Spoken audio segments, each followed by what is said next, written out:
Hi everyone, just a quick heads up before we jump into this tutorial. This video will be made public on YouTube. Usually my modding tutorials are hidden and you can find the links in the guide or on the Discord. But from now I will make them public so it's easier for everyone to find them on my profile or by the search function. So if you're subbed to me, this is most likely because of this old map trailer video. So don't be surprised. You can unsub. I mean, I won't do any more trailer maps for Mordhau, most likely. I don't think so. So yeah, that's it. And let's jump into this tutorial. Okay, so I'm gonna show you how you can propose to the player to bind a key to a certain action.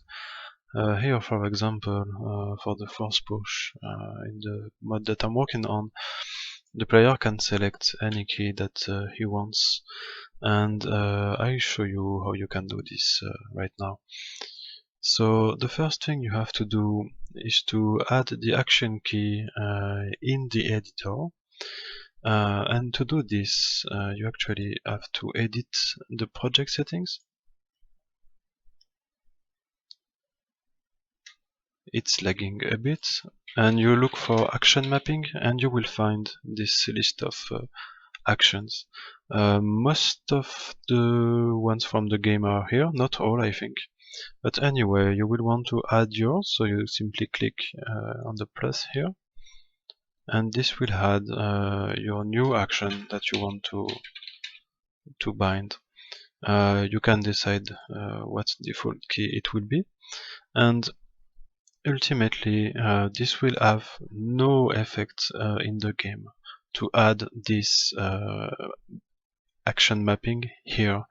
Why? Because it's in the editor, and when you're going to cook your map, this won't be automatically added in the game, because this is not something that will be carried on by your cooked files. But we do this for only one reason. This is to be able to use this action actually in your blueprints. Like for example, the one that I have just created. I can now call the event here, you see. And when the player will press the key that corresponds to a new action, it will then trigger this event, and then you can do whatever you want after it, of course, from it. I mean. So this first modification is important, because otherwise you won't be able to bind the action that you want on the event. So that was the first part. The second part is that you will want to add this mapping, this key mapping, in the input.ini of the player. So for this you will have to, I'm gonna show you how it looks like in the game. So input.ini here in the famous app data folder, you will find all the keybinds for Mordhau, which are the ones that obviously are the same as here. So you will find them in the input.ini. And you will want to add yours in this list. And as you can see, I have added the force push here. I'm gonna show you how to add this into the player input.ini, because this is important, of course. So I do this in my controller. You can do it in other classes too, as long as it can run on the client. So what I do is simply run client side this event.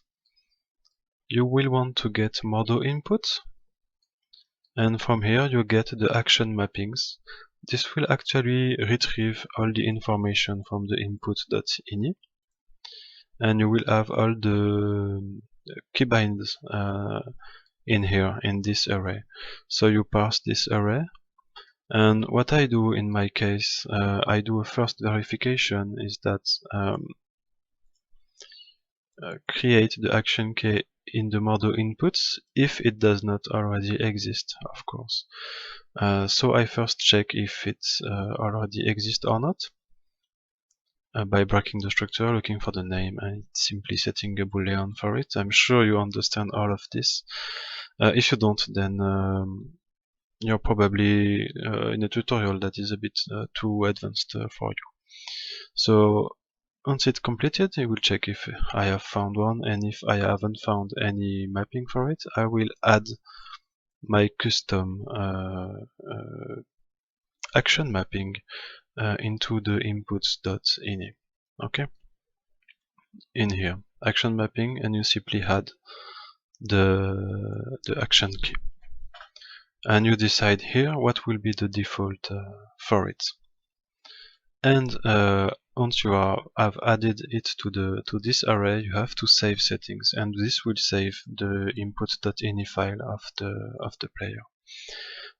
For information, so this one I'm not sure.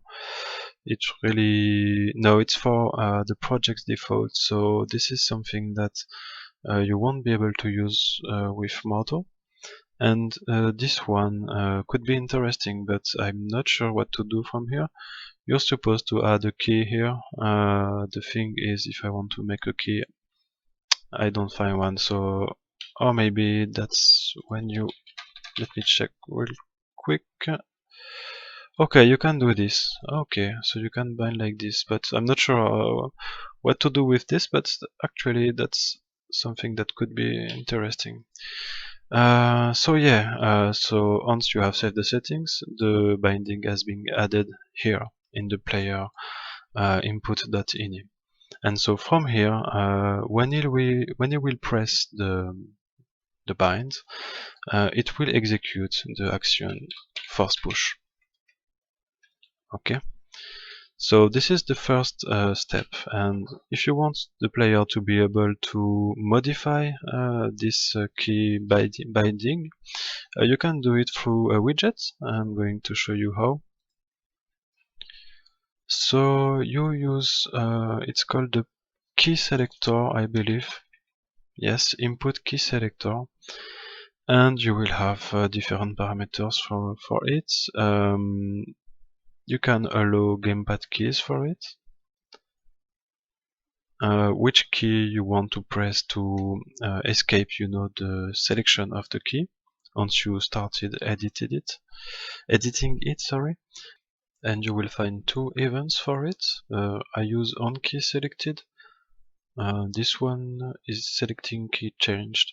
Not sure if it really can check if it has changed or not. So I'm fairly new to this kind of widget. I'm just using this event by default, but maybe the other one could be more interesting. I don't know yet. I know a little to nothing in this about all this. So what I do first in the widget construct event is that I will grab what is the key that is currently set for the input, because at this point when I create my widget, I am sure that there is actually a mapping for an action key in the key mappings for my action force push, because of the check I have done here. So I can just look for it in the the key mapping, and then grab it and just set is selected key here.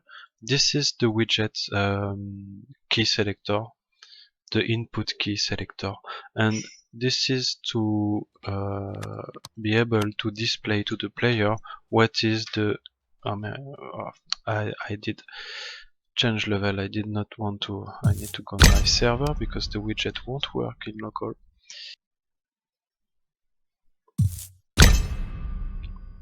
So yeah, this has just grabbed the info from my input.ini.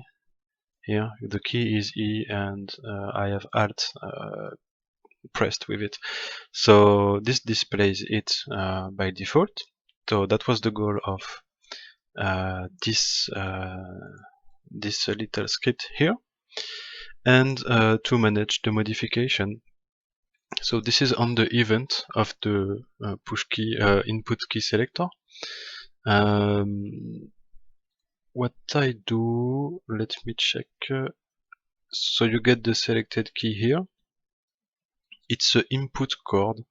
So you have to break it, and then you make input action key with it. You just use the same name. So force push, and so what I do here, okay, this is, yeah, I need to precise this. There is something important, is that you want to avoid adding the same action mapping, you know, endlessly in the inputs.ini. Like when the player change the keybinds, you don't want to add a new line every time he change the key that is here.